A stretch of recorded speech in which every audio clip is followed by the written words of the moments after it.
Allez, c'est maintenant l'heure dans toute liberté sur LCI. Vous le savez, on est ensemble jusqu'à 10h au menu de ce mercredi 17 septembre. Pour ou contre les Juifs. Je vous garantis que je ne m'attendais pas dans ma vie personnelle à prononcer cette phrase en 2025. C'est dément. On croyait cette question enterrée au musée de la barbarie, dans les décombres du XXe siècle. Elle ressurgit pourtant à la Sorbonne, dans des groupes WhatsApp, dans la rue. L'antisémitisme revient, il rampe. C'est pas une opinion, hein. C'est une trahison de la République. Face à ça, pas de nuance, le combat. Mais que dit de nous ce retour de la haine? Et puis on parlera aussi d'une petite phrase de Donald Trump. Les Européens parlent beaucoup, mais il faut qu'ils arrêtent d'acheter du pétrole à la Russie. Cette petite phrase qui nous met quand même face à nos contradictions. Carton rouge, c'est Anne Hidalgo avec ses notes de frais très confidentielles. Mais tout de suite, ce qui va se passer demain dans la rue en toute liberté. C'est tout de suite et c'est sur LCI. Avec nous sur le papier, elle arrive, magistrale, Emmanuelle Ducrot, qui a dû braver la circulation à Paris. La voilà qui court, magnifique et radieuse. Merci d'être là. Emmanuelle Ducrot, vous êtes éditorialiste à l'Opinion. Guillaume Audat, vous êtes notre grand reporter préféré, bien aimé. Christophe Barbier, éditorialiste désormais sur LCI. Et puis avec nous sur le plateau, Bruno Pomar, président du think tank Initiative Sécurité Intérieure, ancien instructeur du RAID. Bonjour monsieur, merci d'être sur le plateau. Bon, avant de commencer, avant de parler, avant de se fâcher, juste une image, un mot. Hier, on a perdu un des plus grands acteurs du XXe siècle. Regardez, alors c'est pas la plus belle image de lui, hein, mais bon, lui, voilà, regardez ça, cette beauté sublime, l'éclat. L'éclat, là. Christophe, un petit mot, juste un petit mot. Pas seulement la beauté, mais c'était une beauté évolutive. Après la génération des grands bruns très classe et un peu froids, modèle Cary Grant, sont arrivés ceux qui portaient la beauté angélique. Et on a eu James Dean, mais qui est mort très vite. Et lui, c'était cette beauté blonde, cette beauté solaire, qui n'était plus le brun ténébreux, mais le blond solaire. Et il a porté cela tout le temps. Il ne faut pas oublier non plus le réalisateur qu'il a été. Absolument. C'est pas seulement un acteur. Les Oscars. Les Oscars. La réalisation.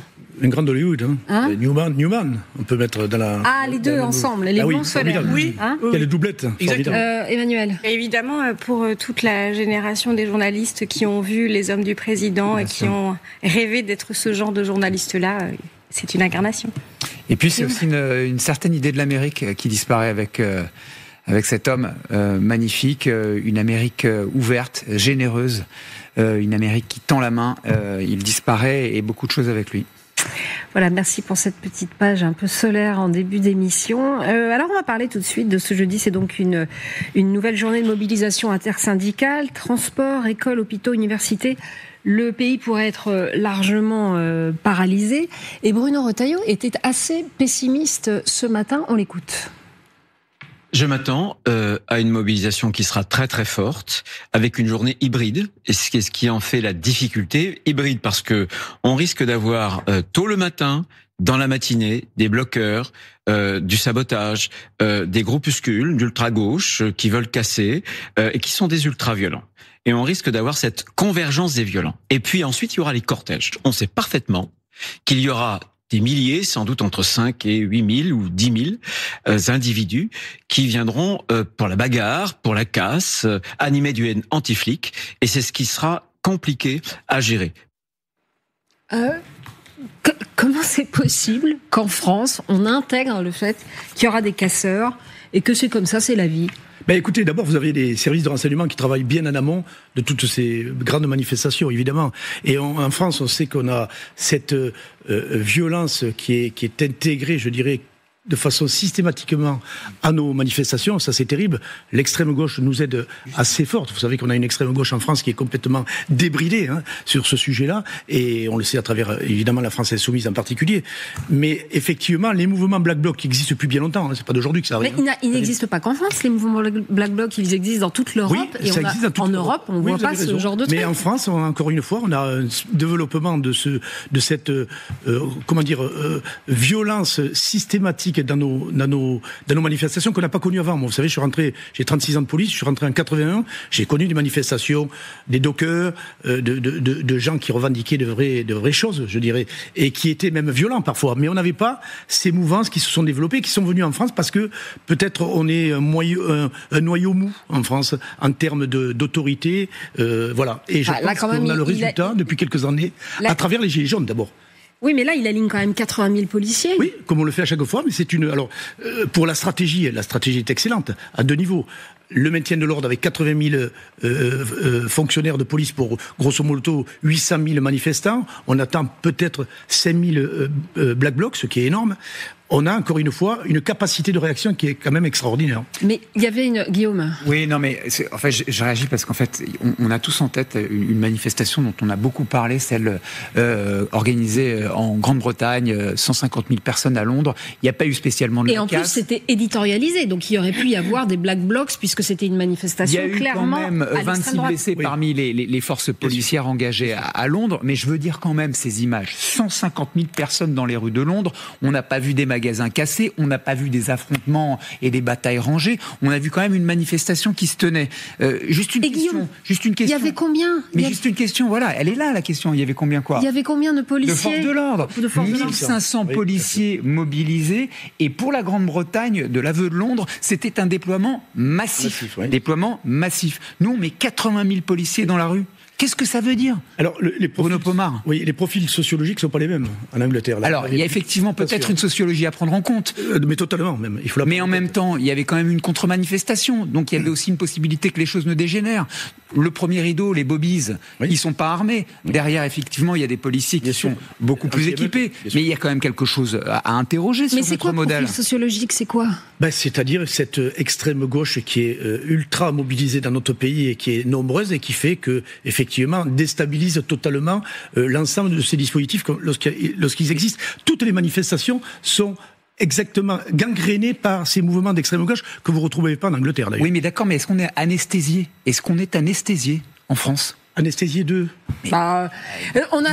Il est impossible à un moment donné de rétablir l'ordre et qu'on accepte, comme le disait Anaïs, en effet, qu'il va y avoir... C'est un tel point, Bruno Pomar, qu'on est en train d'envisager d'augmenter les primes d'assurance en se disant... Ça, c'est un autre sujet, mais... c'est pas un autre sujet, ça veut dire qu'on intègre de toute façon, on n'y peut plus rien. Donc, on va payer. Si on y peut quelque chose en matière de maintien de l'ordre, je vous rappelle quand même, depuis les Gilets jaunes, quand même, qui a été un événement extraordinaire, terrible dans notre pays, ça a permis d'abord au schéma du maintien de l'ordre et à la police nationale d'évoluer dans la façon de faire. C'est-à-dire, on a créé des unités spécialisées, les Braves, on a les compagnies d'intervention de la police, on a les CRS, ces fameuses forces d'action rapide, j'appelle la 8, la 81, 82, 83, qui sont des compagnies très mobiles qui permettent de répondre à ces mouvements d'ultra-violence qu'on connaît dans nos manifestations depuis les Gilets jaunes. Et tout ça, il faut savoir que les Gilets jaunes ont mobilisé ces fameux mouvements Black Bloc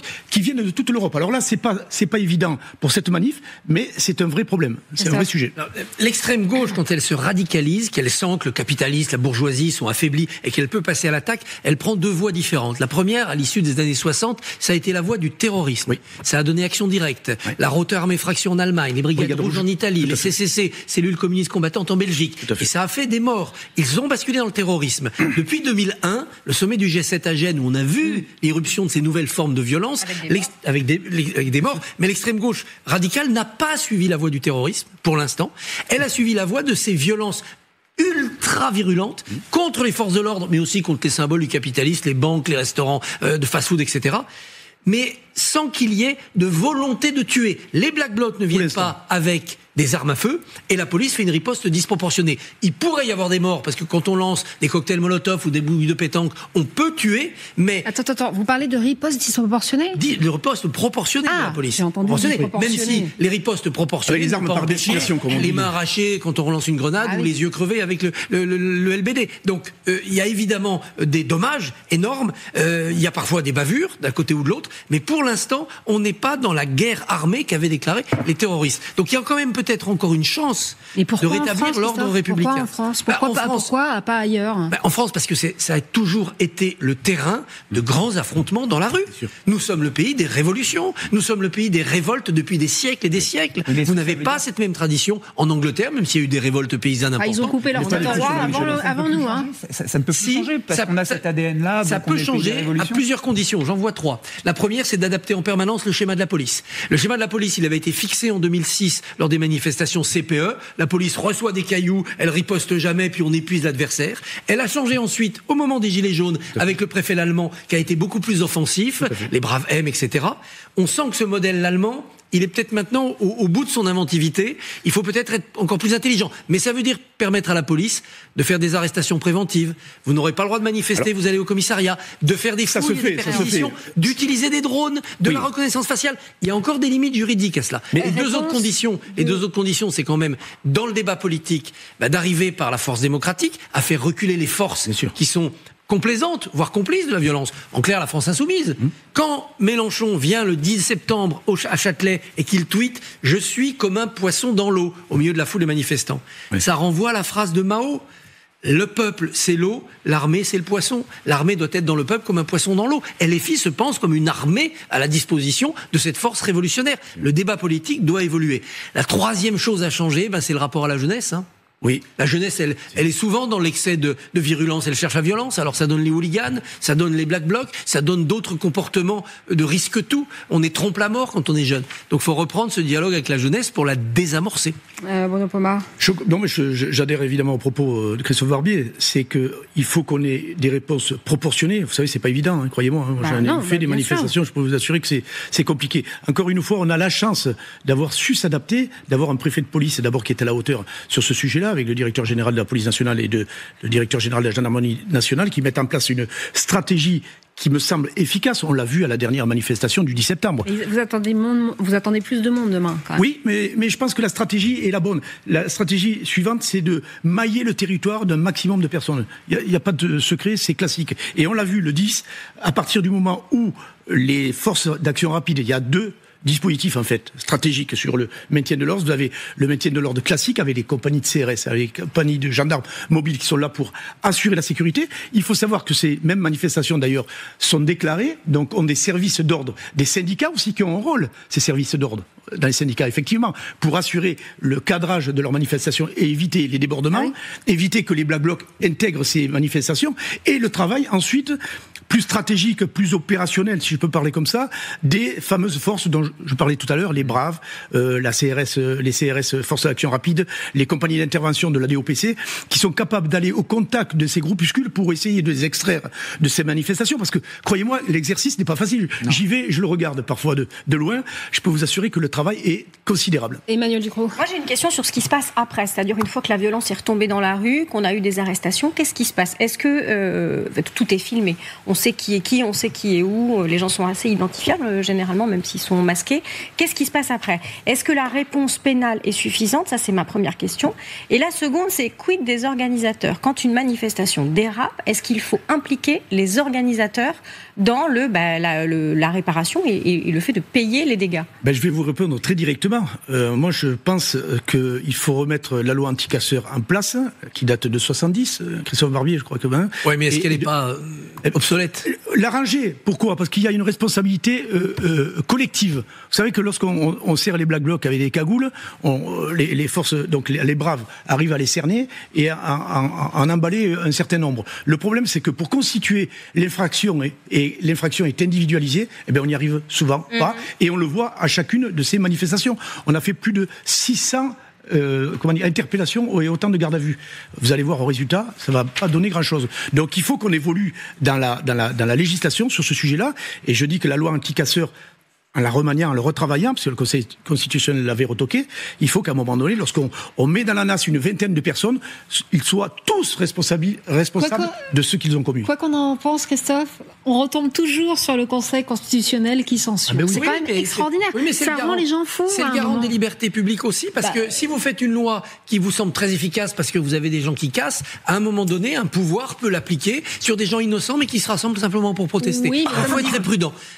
Ce qui est possible aussi, c'est de se dire que ces gens-là qui sont attrapés, nassés, alors qu'on n'arrive pas à prouver qu'ils ont personnellement cassé une vitrine ou lancé, si c'est leur simple présence dans un groupe, visage dissimulé, qui vaut condamnation, on va pas les mettre en prison pour ça. Ce qu'il faut, c'est quoi ? C'est leur dire, vous êtes assigné à résidence chaque fois qu'il y a un mot d'ordre de manif dans ce pays. Donc vous irez pointer au commissariat. Vous êtes indulgent, Christophe. Oui, mais vous êtes indulgent. Vous savez, c'est une atteinte au droit de manifester. Oui, si vous dites pendant 1 an ou 2 ans, vous ne pourrez plus aller manifester, que ça soit contre la réforme des retraites ou pour le climat, parce qu'on vous considère comme potentiellement dangereux dans des regroupements de type manifestation, c'est quand même une atteinte grave au droit de manifester, qui est une liberté fondamentale. Donc il faut réfléchir à 2 fois avant de le faire.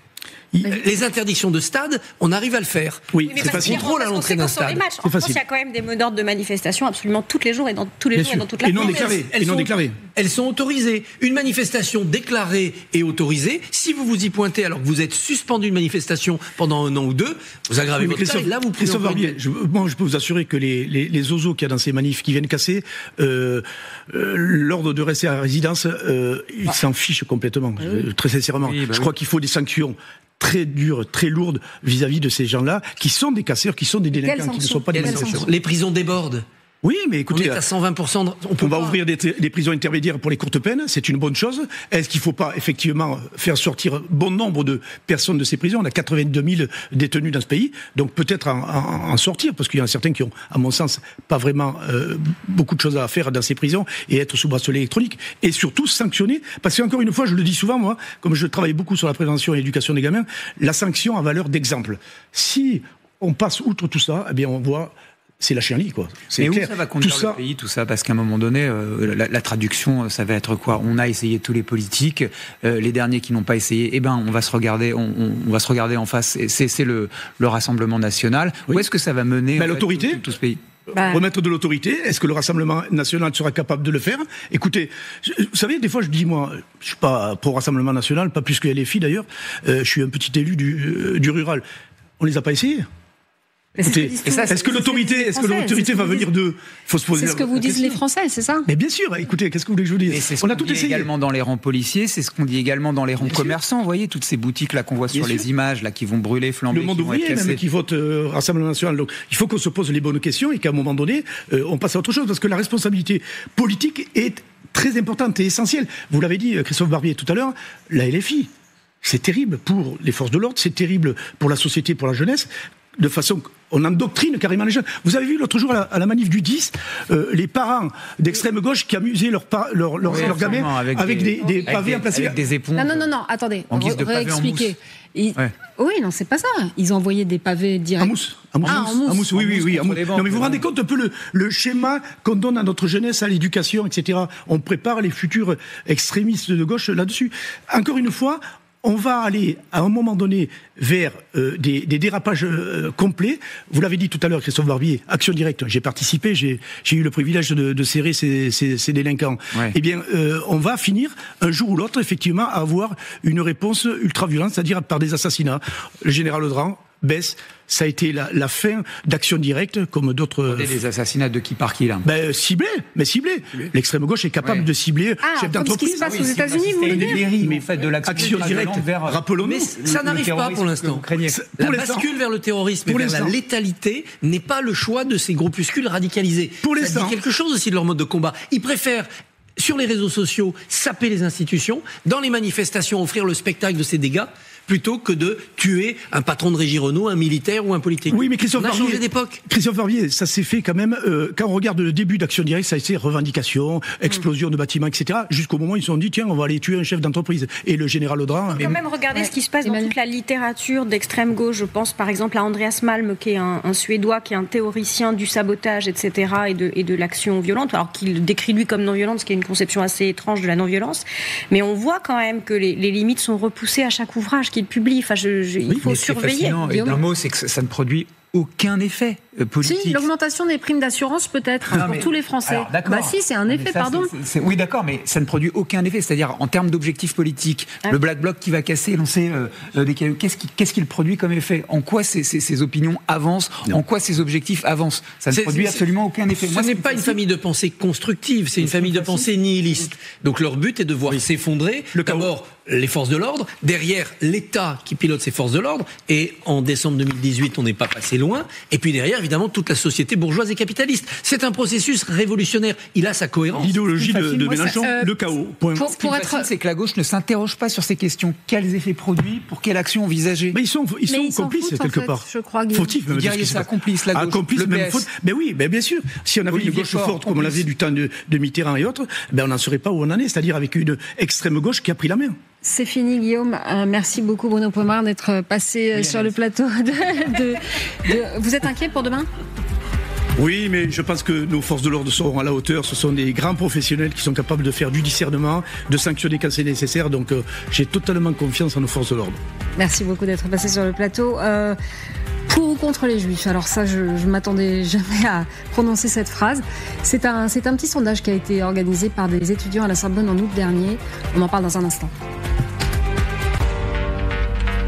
Allez, on est de retour En toute liberté sur le plateau de LCI avec Emmanuel Ducrot, Christophe Barbier, Guillaume Audat.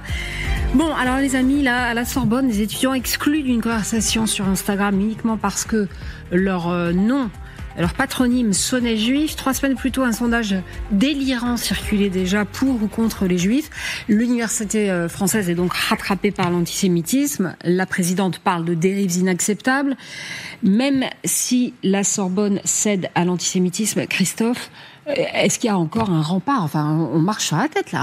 C'est une abomination. On voit que tout le travail de construction d'une conscience qui a été mené depuis 1945 dans ce pays s'est effondré en quelques semaines à partir du 7 octobre 2023. L'antisémitisme n'était pas éradiqué dans notre pays, il était à peine anesthésié, il était sous la surface, il a rejailli.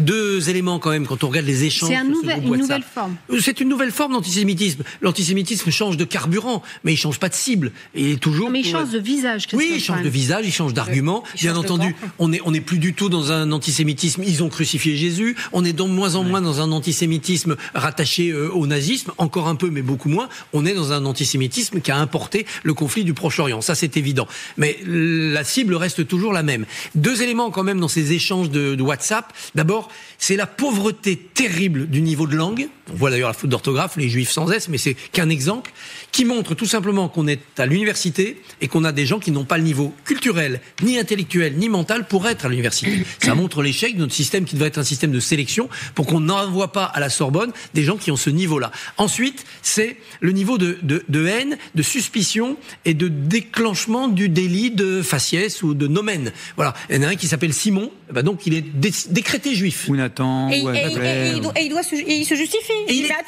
les gars, il vient dire, je ne suis pas juif. C'est-à-dire que quelque part, il leur apporte un argument supplémentaire en disant, oui, vous avez fait une sélection, pourquoi pas, mais vous êtes juste trompé. C'est dire comme cet antisémitisme-là est intégré à ceux-là même qui en sont victimes.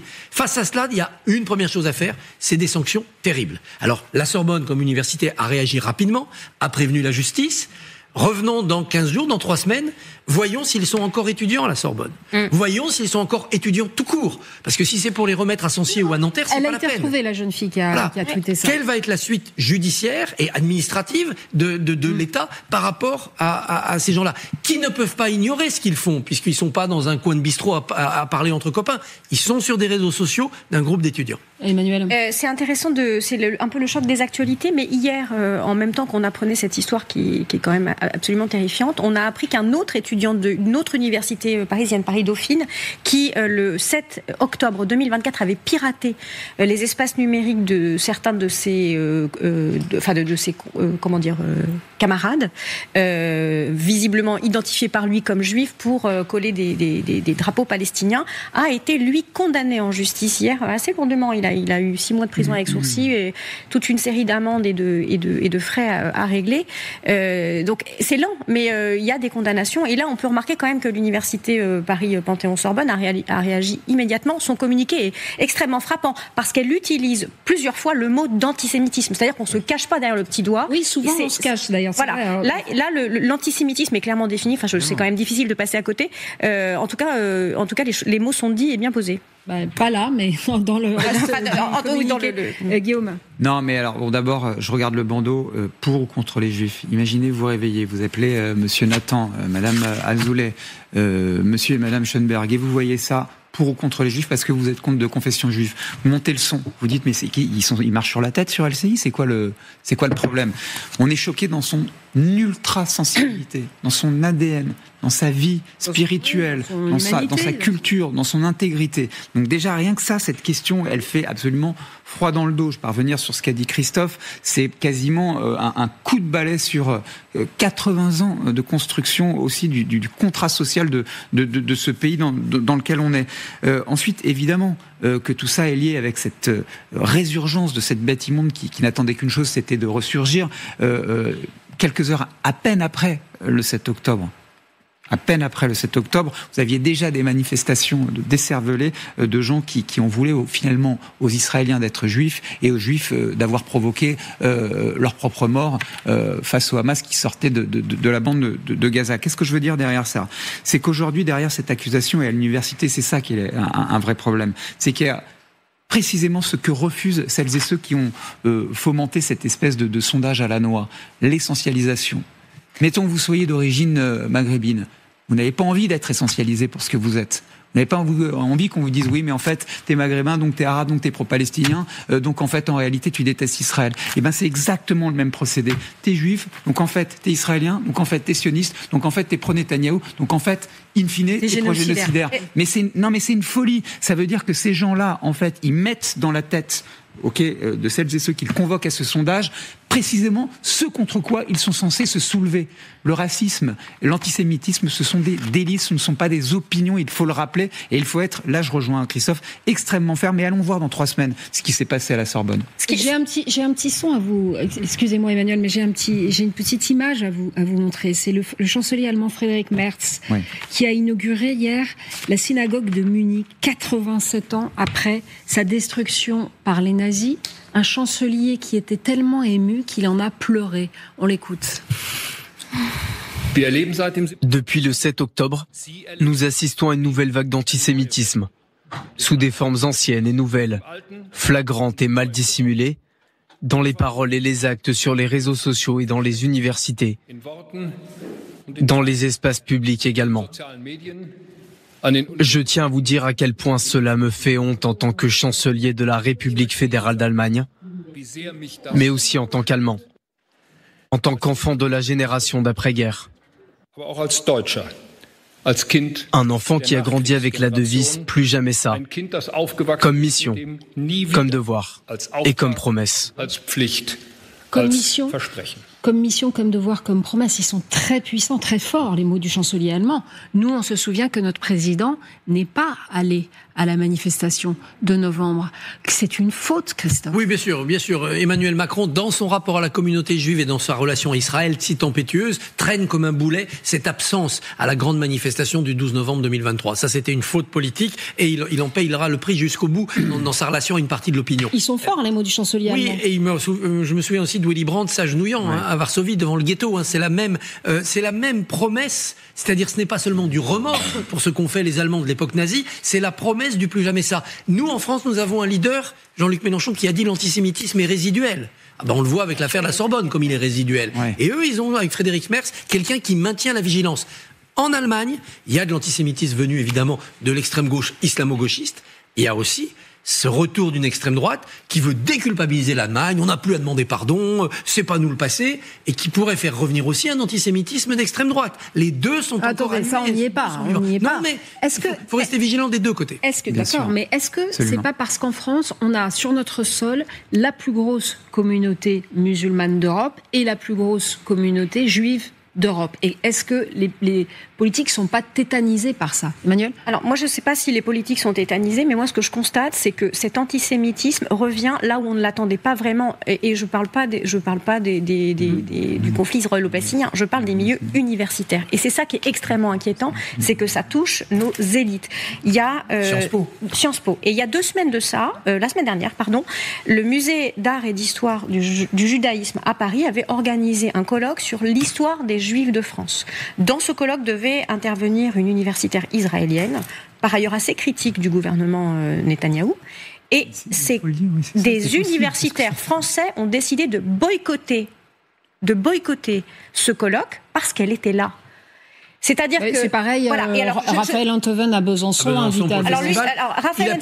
Raphaël Enthoven souligne qu'il ne s'agit pas d'une question d'antisémitisme le concernant. On lui a parlé hier. On a consacré une enquête avec ma collègue Marie-Amélie Lombard-Latune sur ce sujet.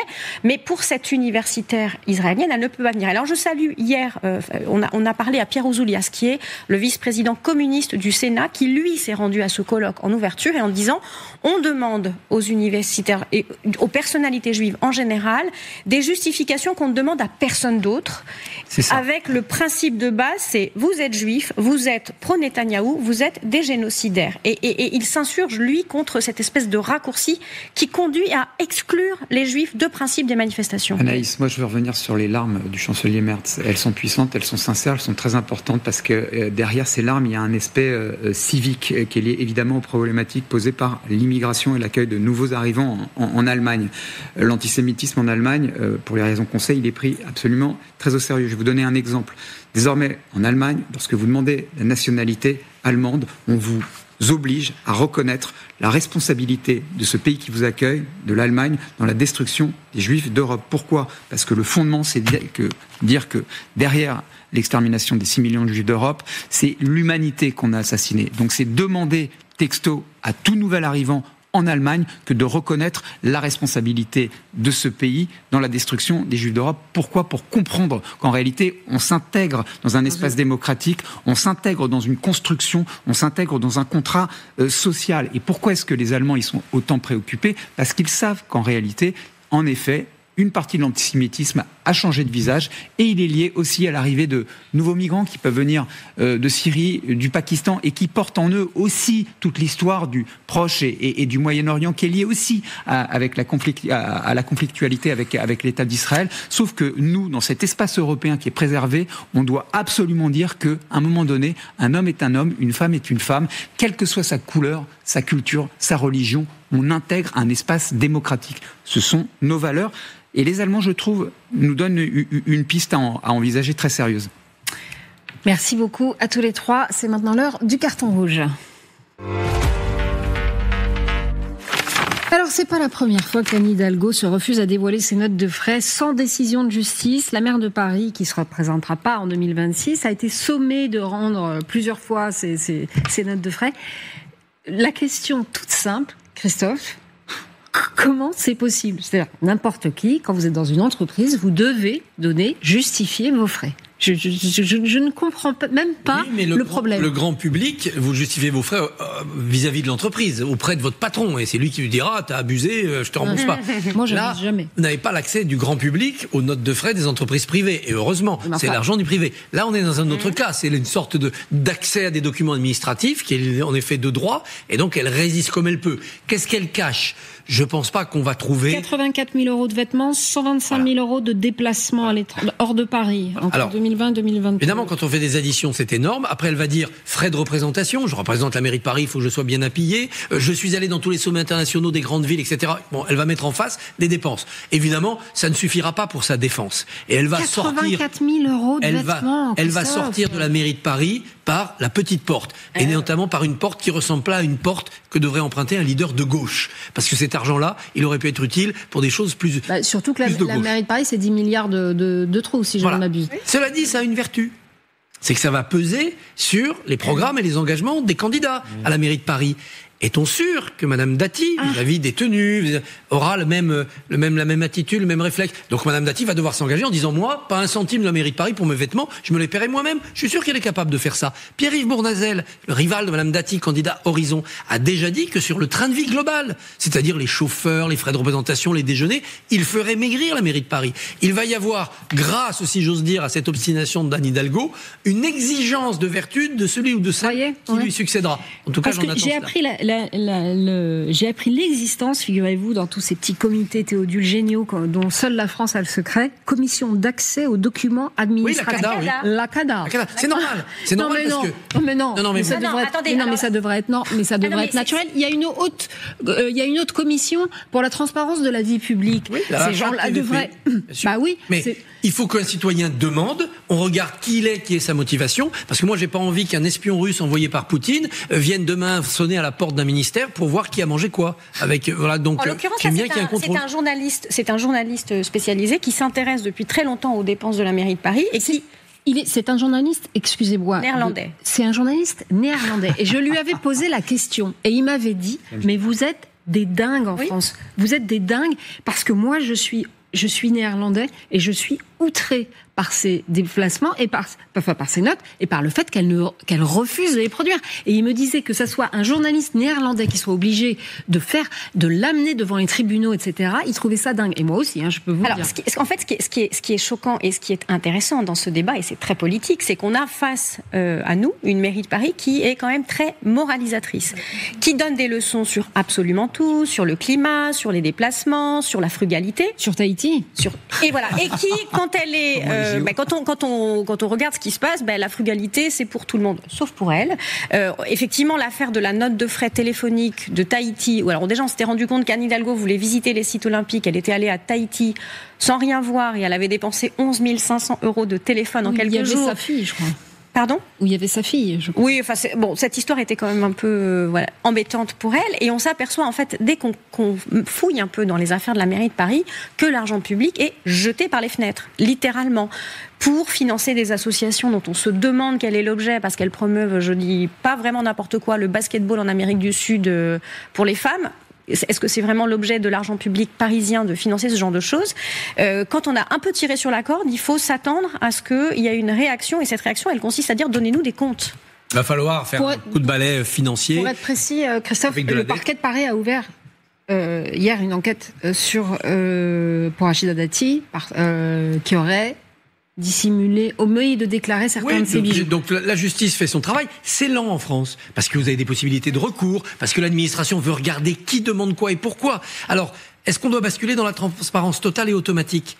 J'en suis pas certain. Il faut faire attention aussi aux excès que ça pourrait donner. Non, mais les notes de frais, Christophe, les notes de frais, vous les surveillez, c'est tout. Voilà, mais elles vont finir par être publiques. Elles vont finir par être publiques et avant la fin de son mandat. Et encore une fois, quand vous appelez à succéder à Anne Hidalgo, surtout si vous êtes Emmanuel Grégoire, qui a été son premier adjoint pendant longtemps, mais aussi si vous êtes un opposant, vous allez devoir prendre des engagements. Ça sert à rien de faire une sortie sous les huées à Anne Hidalgo parce que ses notes de frais sont excessives. Très bien, elle aurait pas dû. Elle va partir.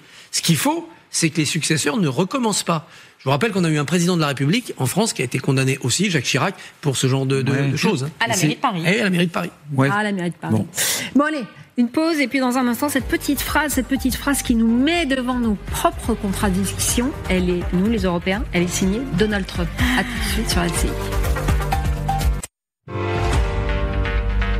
De retour en toute liberté sur LCI. Guillaume, la petite phrase du jour est signée Donald Trump. Encore une fois, je crois que c'est à peu près 3 fois par semaine. Oui, c'est le jour tous les jours, Donald Trump. Mais cette fois-ci, cette petite phrase, elle est signée Donald Trump au micro de qui ? De Sonia Dridi, uniquement sur LCI, sur les pelouses de la Maison Blanche. Eh bien, il doit aller de l'avant et trouver un accord. Zelensky doit trouver et faire un accord. Et l'Europe doit arrêter d'acheter du pétrole aux Russes. Ok ? Vous savez, ils n'arrêtent pas de parler, mais ils doivent arrêter d'acheter du pétrole à la Russie. Il parlait donc du conflit russo-ukrainien, enfin de la guerre en Ukraine, et donc il dit les Européens qui donnent des tas de leçons doivent arrêter d'acheter du pétrole russe. Donc on achète encore du pétrole russe. Oui, on achète du pétrole aux Russes, mesdames, messieurs. Je vais vous donner des chiffres. Le pétrole d'abord. Alors, ce qu'il faut dire, c'est que la part de la Russie dans les importations européennes, elle est en baisse significative. Tout de même, il faut le poser sur la table. Elle est passée de 26% à 3% grâce à l'embargo sur le pétrole russe. Sauf qu'il y a deux pays c'est un embargo élastique. C'est quand même pas mal de passer de 26% à 3%. Il y a 2 pays qui sont exemptés. La Hongrie et la Slovaquie, c'est peut-être à eux que Donald Trump est en train de penser. En tout cas, ça va nous inciter, nous, Européens, à essayer de mettre la pression sur ces 2 pays si on veut aller de l'avant. La deuxième chose, c'est le gaz russe. Et là, ça, c'est le point sensible. Là aussi, on achète, mais là aussi, ça baisse. Des chiffres également. 13% du gaz que l'on consomme en Europe vient de Russie. En 2022, c'était 45%. Donc, vous voyez qu'il y a une baisse quand même significative. L'objectif, d'ici à la fin de l'année 2027, c'est qu'il n'y ait plus une seule goutte de gaz russe qui soit achetée par les Européens. Je vous donne un chiffre. On donne 22 milliards d'euros environ par an à la Russie. Donc, oui, on finance l'effort de guerre russe.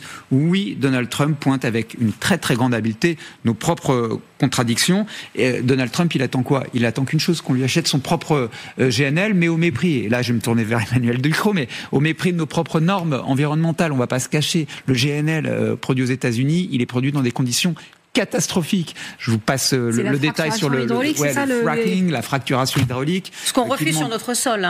Énormément de consommation et qui produit un dioxyde de carbone dans tous les sens et des dommages invraisemblables. Donc quoi ? Il va falloir diversifier, se tourner vers qui ? Vers la Norvège par exemple ? Vers le Qatar, pourquoi pas ? Mais bon... C'est compliqué. L'Algérie ? Ah bah non, l'Algérie, on est fâchés. Et l'Algérie, vous me le soufflez. Est-ce qu'on va aller acheter en fait du gaz à un pays qui emprisonne Boualem Sansal ? Évidemment, c'est niette. Donc du coup, qu'est-ce que fait Donald Trump ? Et il le dit à Sonia Dridi, il nous fait un petit chantage extrêmement malin. On n'aura pas d'autre choix que de se tourner vers les États-Unis parce que lui, il conditionne l'aide des États-Unis, ou plutôt les sanctions qu'il pourrait appliquer à Moscou, à ce fameux pétrole et à ce fameux gaz qu'on lui achètera. Chantage extrêmement malin. Alors moi, je vais ouvrir une poupée russe. Parce que dans ce dossier du gaz, il y a un dossier caché, c'est celui des engrais. Les engrais, ce sont des sous-produits du gaz. Pour produire de l'ammoniac, la base des engrais, on a besoin de gaz. Et l'Europe est ultra dépendante de la Russie et de la Biélorussie pour ses engrais. C'est-à-dire qu'on est dépendant à 80%. On n'en produit quasiment pas sur le sol européen, en tout cas vraiment pas assez. Alors l'Union européenne, en début de cette année, a commencé à mettre des taxes sur les engrais russes et les produits qui servent à la fabrication. En début de cette année-là ? Oui, voilà. Alors c'est terrible parce que à la fois on n'a pas envie de soutenir l'effort de guerre en achetant du gaz sous forme d'engrais. Et en même temps, on flingue nos agriculteurs parce qu'on renchérit considérablement leurs coûts de production. Mais ça, pour l'instant, on n'a pas le choix parce qu'on n'a pas les capacités de production pour les engrais. Donc là, on est complètement dépendant. C'est complètement dingue. Oui, on voit que les sanctions économiques dont on attendait dès 2022 qu'elles mettent la Russie à genoux. On est au 19e paquet, c'est ça ? Ça fonctionne pas. C'est-à-dire, dans un monde aussi libre-échangiste que le nôtre, en fait. On trouve des clients ailleurs. Le gaz russe, le pétrole russe, il va en Inde, il va ailleurs. On a des liens économiques pervers, c'est-à-dire que les pays d'Afrique peuvent pas rompre avec la Russie parce que le blé russe, ils en ont besoin aussi pour se nourrir. Donc les sanctions économiques, c'est devenu des armes peut-être efficaces, mais à très très très long terme. Si on est constant et unanime dans les sanctions. Pour l'instant, ça porte pas ses fruits. C'est pourquoi on pourrait peut-être dégeler les avoirs russes. On utilise déjà les intérêts de ces avoirs qui sont bloqués pour aider l'Ukraine. On pourrait les dégeler, les vendre, ces avoirs russes, les céder, les confisquer et acheter des armes avec ça. Pour les Ukrainiens. Ce problème, et c'est celui notamment de la crédibilité de la place européenne sur la place financière. C'est-à-dire que si on commence à sanctionner en fait des avoirs, non mais moi je mets les questions sur la table. On va tous dire quoi. C'est que si on commence à sanctionner des avoirs russes, ça veut dire qu'à un moment donné, quand on est la Chine, on se dit mais est-ce qu'on va placer notre argent en Europe ? Quand on est les États-Unis, est-ce qu'on va placer notre argent en Europe ? Quand on est le Brésil, est-ce qu'on va placer notre argent en Europe ? Ça peut effrayer sur les marchés. En tout cas, c'est l'argument de ceux qui s'opposent à cette idée de prendre cet argent-là. Après, sur les paquets... Oui, c'est ça, parce qu'on entend le 19e paquet de sanctions, mais c'est incroyable. Il y en a eu 18. Il y en a eu 18 déjà. Alors, encore une fois, des chiffres. 18 paquets qui ont sanctionné 70% des 250 milliards d'échanges commerciaux entre Moscou et Bruxelles. C'est quand même pas mal. C'est quand même pas mal. Le but, c'est d'en avoir un 19e qui doit accélérer donc en fait la fin des importations de gaz russe dont on parlait, viser la flotte fantôme qui transporte ce fameux pétrole dont on parle et qui le distribue notamment, et c'est ça qu'il faut viser aussi, les entreprises qui contournent ces sanctions. Alors vous me direz, c'est trop lent, ça pointe nos contradictions, mais c'est ainsi, on doit faire avec. On n'a pas construit Rome en un jour, pardonnez-moi cette expression un peu simple, mais qui permet de se figurer les choses.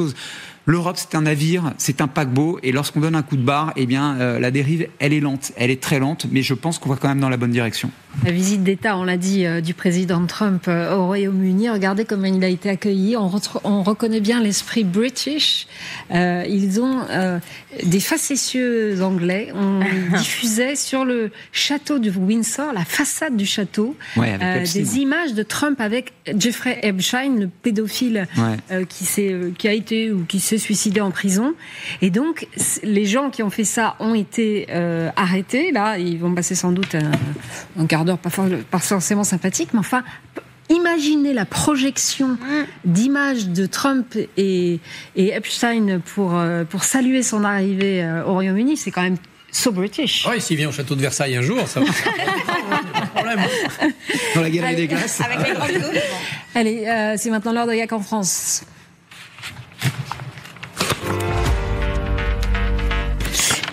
Et Yak en France, c'est quoi? C'est la pénurie d'œufs qui arrive, Emmanuel?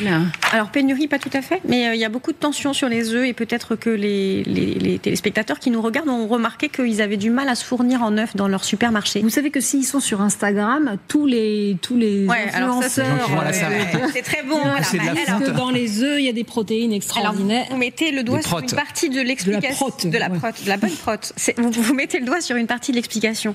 La protéine de l'œuf, c'est une des meilleures qu'on puisse trouver, rapport qualité-prix. Et quand on a vécu une vague d'inflation comme celle qu'on a vécue en France, une partie de nos concitoyens ont renoncé au poulet, au bœuf, pour acheter de l'œuf. Voilà, parce que c'est pas très cher et que c'est très très bon. Par exemple, j'ai fait quelques petits calculs sur le premier trimestre de 2025, les ventes d'œufs ont augmenté en France de 4,5%.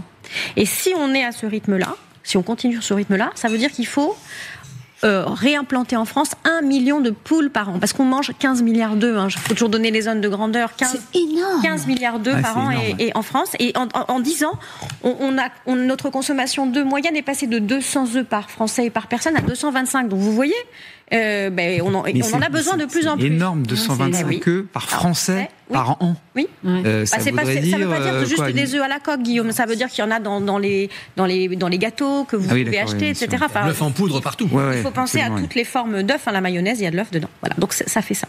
Alors qu'est-ce qui se passe? Jusqu'ici, la France était autosuffisante en œufs. C'est le premier producteur européen. Mais face à cette demande qui ne cesse d'augmenter, elle est un peu coincée. Il faut implanter des œufs. Alors qu'est-ce qui s'est passé ces dernières années? Les consommateurs ont changé et ils ont dit nous les œufs en cage, on n'en veut plus. Et la grande distribution a dit aux producteurs d'œufs vous voyez les œufs en cage, nous on n'en veut plus, le bien-être animal c'est important, on arrête d'élever des œufs des poules en batterie. Et donc on les élève au sol et donc on perd 20% de la production d'œufs parce qu'il faut plus de place. Et donc il faut construire des poulaillers, il en faudrait 300 d'ici à 2030 en plus en France pour répondre à la demande. C'est pas beaucoup sur 100 départements. Alors c'est pas beaucoup. Justement des producteurs d'œufs là qui expliquent leurs problèmes. On les écoute. À ma taille d'agriculteur, je ne peux pas tellement faire plus. Moi, je suis 2 à 3 fois au-dessus de la taille moyenne en France. Donc c'est déjà une belle structure. On n'est pas loin des 1200 œufs semaine, quoi. Donc vous ramenez ça, c'est plus de 200 œufs, on va dire 200 œufs jour, quoi. Au moins 2 fois par mois, je refuse des nouveaux clients potentiels qui cherchent des quantités un peu plus importantes. Là, on a vu quand même des œufs en cage. Alors, on en produit encore en France des œufs en cage qui vont essentiellement pour l'agroalimentaire. Ce sont les œufs pour les consommateurs en rayon qui sont presque totalement maintenant des œufs au sol. Et alors, comme on ne met pas tous nos œufs dans le même panier, on est allé en chercher en Ukraine. Oui, parce que comme on ne produit pas assez de nos œufs, on va les chercher là où on en produit beaucoup, c'est-à-dire en Ukraine. Quand on a voulu soutenir l'Ukraine, dans les paquets qu'on a concédés à l'Ukraine pour soutenir son économie, il y avait des contingents d'importation et notamment il y avait des œufs. Alors l'Ukraine, c'est un pays qui ne respecte pas exactement nos normes de production, c'est-à-dire pas seulement pour les choses, pas seulement pour les cages, mais aussi pour ce qu'on donne aux poules, pour les médicaments qu'on leur donne. Donc l'Union européenne accepte qu'on importe des œufs en disant à l'Ukraine il va falloir que vous vous aligniez sur nos standards, mais pour l'instant c'est pas le cas. Non. Alors ils ont d'autres choses à faire. Les producteurs sont pas très contents, ils disent il faut que vous nous laissiez implanter des poulaillers en France, mais ça veut dire qu'il faut qu'on allège un petit peu les normes environnementales parce que c'est extrêmement compliqué. Puis il faut que les voisins des poulaillers acceptent qu'on construise des poulaillers à côté de chez eux parce que c'est mal vu, parce qu'on n'en veut pas dans son jardin. Voilà, ça fait ça caquette ça caquette Guillaume, ça caquette. Ça attire aussi des nuisibles. Alors il y a beaucoup de particuliers qui se mettent à avoir leur propre petit poulailler et pour leur consommation de personnel. Votre grand-mère, oui, enfin bon, moi je rappelle l'ordre de grandeur. 15 milliards d'œufs par an, Christophe. Moi je veux bien que votre frère soit très efficace dans l'élevage des poules, mais il va falloir qu'il produise. Ça lui suffit pour lui.